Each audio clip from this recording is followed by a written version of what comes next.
Hi, everyone. Welcome to today's Career Chat. I'm Krista Harmon, one of the Career Readiness Consultants with the Kent Intermediate School District. And I am so glad to have Donna Sanders with us today. Welcome, Donna. Oh, thank you, Krista. I am happy to be here and hope I can be informational for all these wonderful young people on I'm today. sure you will. I know you will be. Donna is a registered nurse and an educator. And so we're going to hear how those two things came together. And for some of you, you might have a teacher's heart. You might think, man, education would be really great for me, but you also think about being a nurse. So I want you to understand that sometimes these roles come together. So Donna, take us back to high school age. You know, when you were 16 or 17, did you think you'd grow up to be a nurse and specifically be a teaching nurse? No, not even close. At 16 or 17, when I was your age, guys, I thought I was going to be a doctor.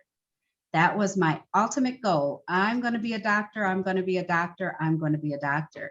And as time went on, nothing against nursing, I was like, well, I don't know how, like to become a doctor, you have to go to college, undergrad for 4 years, med school for 4 years, and that's a total of 8 years. Again, nothing wrong with that. But sometimes after that 4 years of pre-med, that undergrad degree and getting into med school, sometimes you don't get in right away and you might kind of need a job in between. So I had an aunt who was also a nurse and she said, well, you can become a nurse and still go to med school. That way, if you don't get in that first year, you still have a job. You can work on, studying for your MCATs, and sometimes people work on what's called a post-baccalaureate degree. They might have to strengthen their biology or one of their other science classes or whatever to prepare for med school. So I kind of thought about that and I said, oh, that's not a bad idea. So I went nursing. She said, not only that, thank you. Not only that, she said, in pre-med or undergrad, as you're doing that pre-med stuff, you don't get to interact with patients. And what if you get to med school and you don't like working with sick people? I go, oh, I've already done 4 years of school and I'm on my next 4 years and I might not like working in a hospital setting. Ooh, that's not a good time to find that out. She said, so being a nurse, you start working with patients right away. By your third year of nursing school or of college, you're already working with patients. So you get to find out, do I like working with people that don't feel well? Can I handle the smells of the hospital? Can I handle sometimes when people also don't look very well because they're sick? Can I really handle that? So I took nursing really as my thoughts of pre-med. So that's how I ended up going that route. But nursing and teacher initially when I was in high school, no, that wasn't my idea. So med school was your goal. And so nursing ended up being kind of your plan B, at least as far as a backup plan to get into med school. And so you graduated and then you're like, man, I really like this. So tell me that next step when you decided, I'm not going to go to med school. This is working for me at some level. So when I became a nurse, I started out in the intensive care unit in a trauma center hospital. I'm originally from Detroit. So we had plenty of traumas going on in Detroit. So I was in a trauma center hospital for the west side of Detroit. And we stayed quite busy. Actually, I worked the night shift, 12-hour shift. So, when the weekends came, in the summertime, all of that, plenty of activity. And the other thing that I looked at, I said, wow, I would watch the residents come in and, oh, they were so tired. And I was like, I don't know if I can stay up for that 36 hours, get very little sleep, do the rounds. That was kind of a turnoff for me, because to become a doctor, it's not just, you need to be smart, but you need to be dedicated. It really has to be your passion. And I didn't know at that point in time, was that really my passion? I mean, after I did my 12-hour shift as a nurse, at least I could go home and get some sleep. I didn't have to stay there for rounds. I didn't have to finish looking up, what happened with this, what happened with that. And I was like, I don't know. I didn't know if I wanted to be on call. I was like, ew. I'm like, I don't know. And I was very fulfilled being a nurse in the intensive care unit. I love doing intensive care. I learned so much about the human body and what we could do to kind of help people get better or kind of fix it. I mean, I did people that had heart attacks. I did people that had what we call esophageal varices that were bleeding out either from alcohol abuse. I did kidney transplant patients. I did peritoneal dialysis. Those are people that also had kidneys that did not work. I had gunshot wounds. That was always interesting. I had people that were in from drug overdose. I mean, so I got to see so many different things that, so to speak, there was never a dull moment. But then again, like I said, I worked in a trauma-based hospital for the city of Detroit. So there was always a lot going on at that point in time. So, you know, it always piqued my interest. Like I said, I learned a lot. I saw a lot. It was really nice to be able to help patients get better, to work with families. Because being in ICU, I mean, I had patients that were hooked up to, you watch those shows, some of the medical shows. Okay, so when you see they're hooked up to everything is beeping and buzzing and bonging and binging, yes, I had patients that were beeping and buzzing and bonging and binging to everything imaginable. But I got to take care of them. And it was like, wow, I'm helping these people get better. I'm doing whatever it is that I can do at this point in time for them. And sometimes those patients would come back and they were like, I didn't know I was that sick. My family were like, these were the nurses that helped you. Like you were just comatose. You had no idea what was going on. And they would come back and say, thank you. I love that your aunt's wisdom came to play as truth for you, that she gave you that advice to go with that 4-year degree for nursing, and it ended up being your career. That, and I just love that the young people can hear this as an option. It's a 4-year degree. You have to do something for undergrad to be a doctor. Why not do nursing? Because again, it's going to give you that hands-on experience. You can make really good money after 4 years, or you can continue on. Because I really do think it's such a gift that doctors can go through that extra schooling and have the stamina to do those long residency hours. It really is a gift. So for those of you that are listening and think, man, that's for me, as Donna, she's definitely encouraging you to do that. It's just not for everybody. And I love that you were able to experience that and find something that you loved. And it sounds very interesting to be in that trauma unit. And I know for some students that sounds exciting, and some are like, no, thank you. And that's what this is all about. So, so you're at this hospital and being a nurse and loving taking care of people. So how long did you stay there in Detroit before you moved over here? Tell us about your next steps. So my next steps from there, so I was in the ICU, you know, plugging along, moved into a management position for a while, first line manager, like an assistant head nurse of a ICU step down unit. And that was wonderful. But then guys, you know, you start thinking about, oh, I'm not old, but a little older. And, you know, you have to start investing early on, people, into a thing called retirement. Well, a lot of the hospitals on the east side of the state, they were like, oh, you're not going to get a retirement. We'll give you a 401k, but you will not retire with any healthcare benefits. So I was kind of like, well, that doesn't make sense. I mean, I'm a nurse. I'm helping people get better, but I'm going to retire and not have healthcare benefits. I'm just going to have a 401k, but no pension, no healthcare benefits. So I had to start looking around, thinking about, now what else can I do for myself? Because, you know, I'm not always going to be 20 something, you know, or, you know, I'm going to have a husband and kids, hopefully, you know, so what else can I do for me?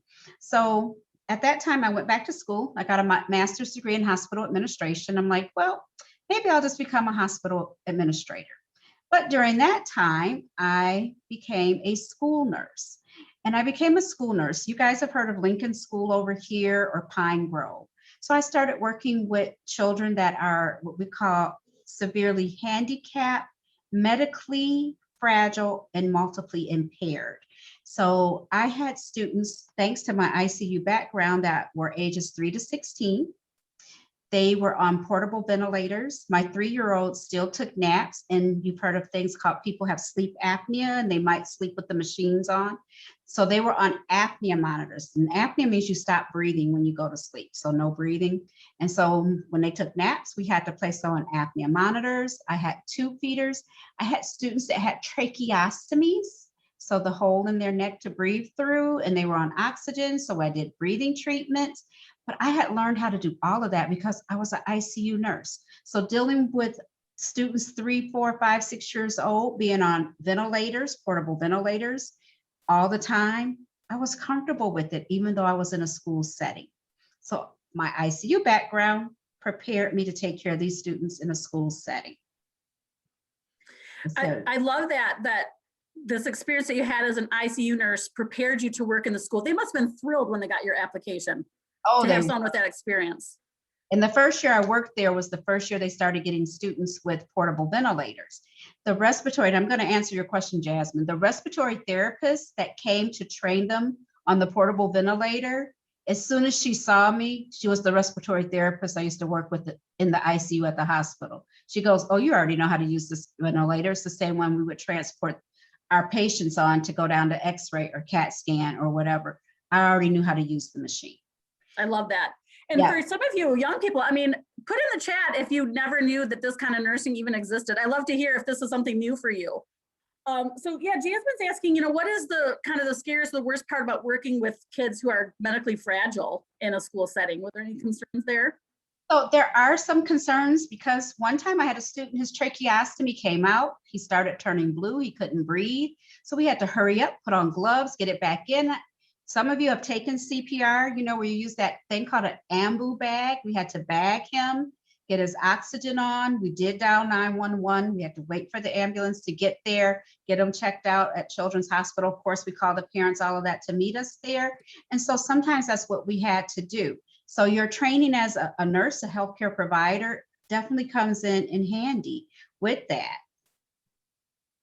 So, well, so grateful you're there. And as young people may not realize that, you know, all children are entitled to an education. And so you have to have trained professionals like this. So sounds very valuable. This is a new field for some young people. Tell us how that went then. You worked there, you were really helping these fragile children, obviously a critical part of the team. How long did you work there then? So I worked there another, how you say, almost 10 years.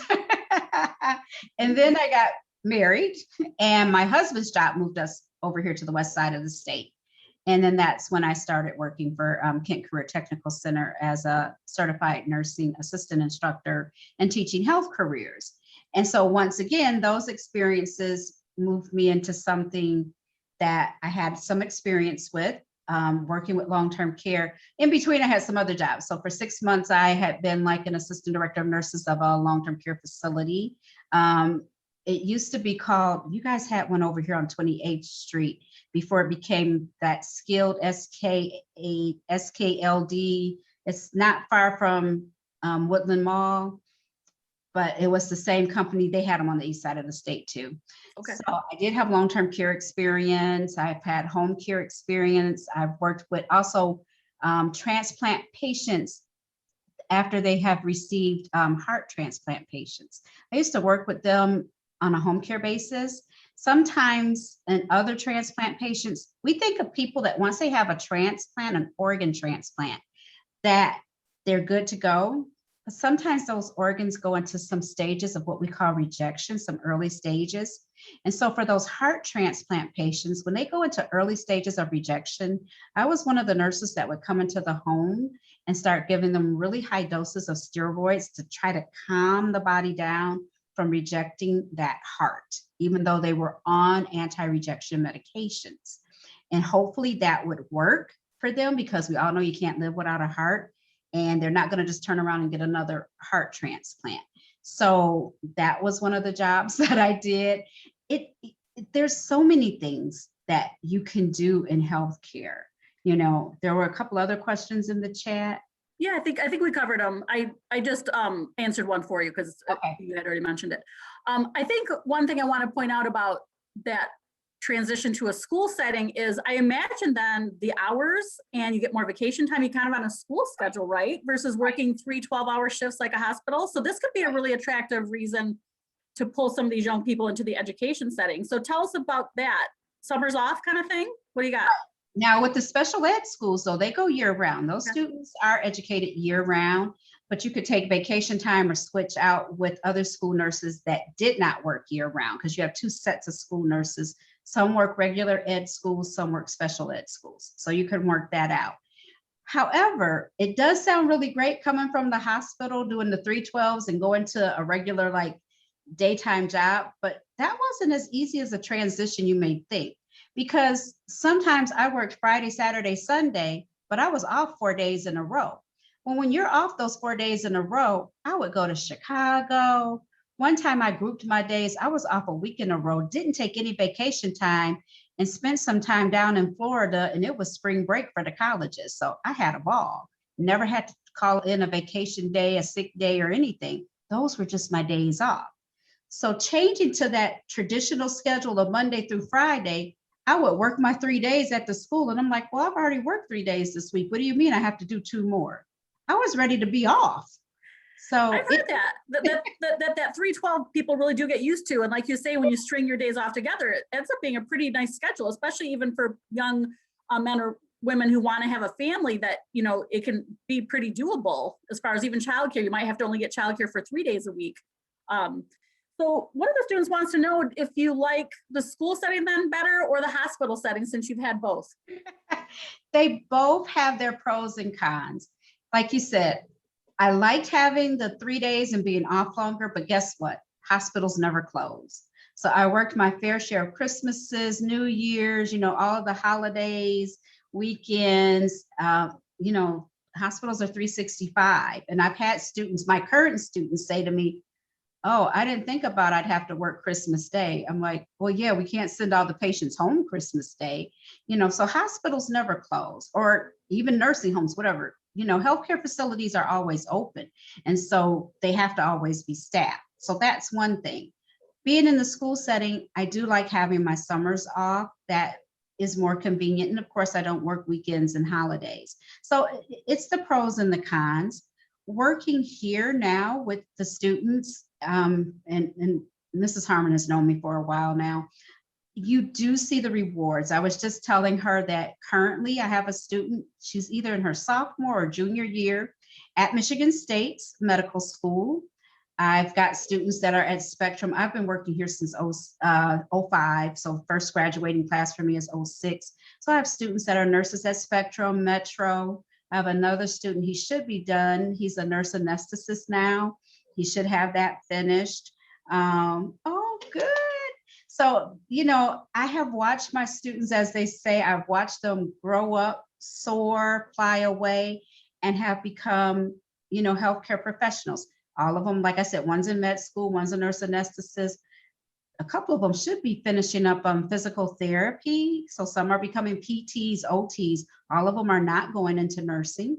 So just watching them grow up and soar and becoming these adults. I've got some that are married now with 3 kids, and they're like, here are my babies. And here, you know, I mean, all of that is rewarding. Working with the special education children, ages 3 to 16. Some of the 3-year-olds go to regular kindergarten by the time they're 5. So it depends on what their disability is. So watching them grow and change. At KCTC, I teach the nurse tech, patient care tech, CNA. So those are the classes I teach.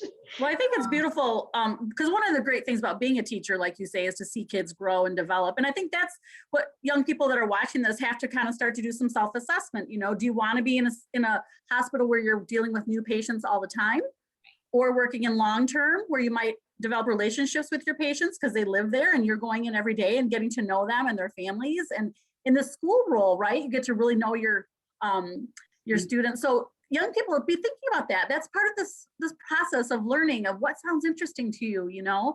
One question before we talk a little more about KCTC, because I definitely want these young students to understand the beautiful opportunity that KCTC offers. How do you find the ability to cope with sick patients when they're not feeling well, when you're not feeling well? How do you keep that positive attitude towards your patients on a daily basis? And sometimes, and not just physically feeling well, I mean, sometimes you didn't have a good day at home, or you had a sick kid at home, but you still have to go into work. I mean, you have to put it, I tell my students, you have to put, when it comes to work, leave it at the door, put your professional face on, because that's what you are. Because the people there still, they don't feel good. They still feel worse than you are. Or if you're going to be that pediatric healthcare provider, you know, those 2, 3, 4-year-olds, all they know is they want mommy.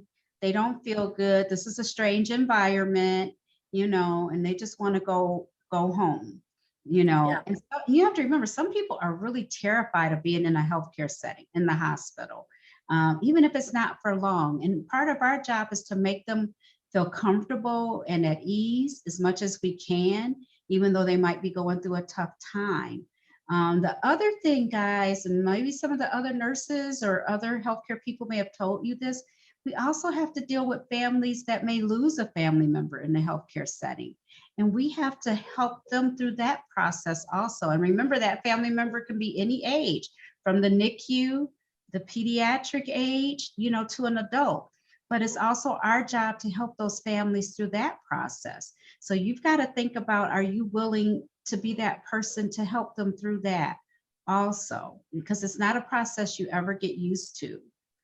I think you bring up some really good personal qualities. You know, we learn about soft skills, you know, teamwork and collaboration and analytical thinking, but there's those personality traits, some of our natural values that are all pieces of this. So what I hear you saying is you really have to be caring and compassionate, just love on people to help them through these difficult times, that those are part of the traits. Is there anything else you want to say specific about personality types or other natural talents and traits that make good nurses? I think, you know, you have to know how to be firm when it's time to be firm, because you are an advocate for your patient. You are. Sometimes, you know, everybody's there. The patient is the hub, of course, and we're all there to help them get better. But remember, like I said, I worked ICU. These people are on ventilators. They're in comas. They can't always speak for themselves. And sometimes you are the one that you're advocating for what is sometimes the best care for them. Sometimes you're advocating, sometimes doctors forget. So if you're going to become a doctor, remember, you've got to also speak to these families in terms they can understand. Sometimes it's the nurse between the doctor and the family that speaks to the family in terms where the family can understand, like the family's like, we don't know what decision to make. We don't understand what the doctor said. And so you need to advocate for them and the patient, like, this is what they said. So to help them make that decision, because it's about informed decisions. So you do need to know how to be firm. I agree. You have to have that empathy and compassion, but you know, you've got to be a strong enough person too. Being a good communicator. Yeah. Sounds imperative. Are you as a nurse the ones that inform a family when a family member passes away, or do the doctors do that? Jasmine was wondering. It should be the doctor. Sometimes there are circumstances where it can't be, but usually it is the doctor. Okay. Yes. We only have about 5 minutes left, Donna, so I'm going to share my screen right now. This is a chance we're going to plug KCTC a little bit, the Kent Career Technical Center. And students, I'm going to put their website into the chat so that you can look it up yourself. But this is a picture of some of your labs, Donna. What would you like the young people to know who haven't heard of the Tech Center before? What should they know about it? If you haven't heard of Kent Career Technical Center, this is a place where you can come and get some of that hands-on. And really, sometimes students do learn, like, I thought I wanted to go into healthcare, and I'm like, oh, nope, it's not for me. You know, teaching nurse tech and CNA, you know, where the students really have to touch each other, like brush each other's teeth. They're like, I can't do it. Or wash each other's feet for foot care. They're like, I can't touch feet. Or, you know, so sometimes you do find out, is this something for me? Of course, we have pharmacy tech, you know, we've got diagnostic lab. They learn how to do some phlebotomy. A couple of students today, but not in my class, but in the diagnostic class, did do live blood draws. So they actually did poke or stick each other and draw blood from each other. After training, you have to be trained first. So, you know, you just kind of get a feel for, is this something I can really do? We've got the kind of like the sports medicine and rehab, and we call it more of a sports medicine. It's like, is physical therapy really something for me? But just getting that hands-on gives you that chance to find out, like, can I do this? Is it an interest? Because some of the things you see on TV, some of the things you read about, you just don't know till you get that exposure. And that's what we hope for here. And another thing I told Mrs. Harmon, I'm like, there are so many things in healthcare, so many. We only get to scratch the surface here. But really, you know, investigate, research, look it up because there are a lot of things out there. Yeah, I do want to plug, I believe you guys are having the Kent Career Technical Center, you guys, if you go to their website, thetechcenter.org, they're having an open house, I believe, right? On the 25th, is it? 25th. We're So having students, yeah, they're going to be doing a great job to really help you get kind of behind the scenes to see what it's all about through a virtual format. So if you are a freshman or sophomore, or even junior, I really highly recommend going to the website and getting some more information. In the past, they've done direct mailings to your homes about the Tech Center open houses, but I don't know if that happened this year. So you'll have to kind of seek this out yourself because the marketing may not be getting to you as in the past years. But unfortunately, there's no programs for freshmen or sophomores at the Tech Center. You have to be a junior or a senior. You can do it just as a junior or just as a senior or take two different programs. But it's important you talk to your counselor to see how that's going to fit into your school schedule because you have to make sure you get your graduation credits, and some of KCTC can apply to that. But it's really important to have that conversation with your school counselor, you guys, if you're thinking about it. But go to the website and check out all their programs. I worked there for a couple years before my current role, and I'm a big fan. I think getting hands-on training like that for free, like Donna said, to learn out, this isn't what I thought it was, or I didn't know about athletic training. I was just thinking about being a nurse, so you get to learn for free. Yeah, for sure. All right, Donna, I'm going to give you one other plug. You're going to get to share a word of wisdom here in a minute, but with our last minute before I transition to the closing, one of your favorite things about being a Tech Center instructor, obviously to see your students grow and mature, anything else that you want them to know about your current role? Also in my current role, we get to see, being a Tech Center, we get to see the innovation also of things that are happening in the medical field. So we're not showing you things that happen, you know, as you guys say, back in the 1900s. We try to stay current with trend also. So what's happening currently in the medical field, we try to stay with those trends. So you're not learning things that happened a long time ago. We want you to see what's current, what's available, and where it's going now.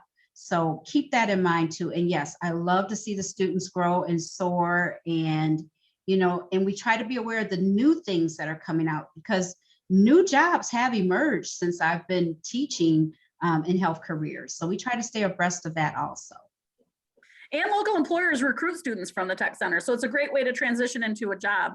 I think we can help them do that better, but I think we're getting better at helping that pipeline, right? Yes. Yes. So students, we didn't go into some of the nitty gritties of pay and other things about the daily work. So again, if this is your first time to a career chat, I want to recommend ONET Online as a website to get some of the hardcore research information about to get information about these careers. You can put nurse right up in this occupational category here, and you'll get all sorts of great information. Donna was kind enough to offer up her email, you guys, if you have any questions to follow up with her about her career or you know, any questions you might have that didn't come up today. So that's Donna Sanders at kentisd.org. And if you don't catch this in time, you can feel free to email me, but take a screenshot, I guess, would probably be the quickest. So Donna Sanders at kentisd.org. And again, my name is Krista Harmon at kentisd.org. So final word of wisdom, Donna. That 30 minutes goes fast, doesn't it? It goes quickly, guys, but my final word of wisdom is health careers is more than just doctors and nurses. That's number one. Find your passion. Find your real passion. Like people always say, a job shouldn't be a job. It should be something you enjoy doing. And so if you enjoy it, it's not a job. Find your passion. I enjoyed you guys. Thanks for your questions.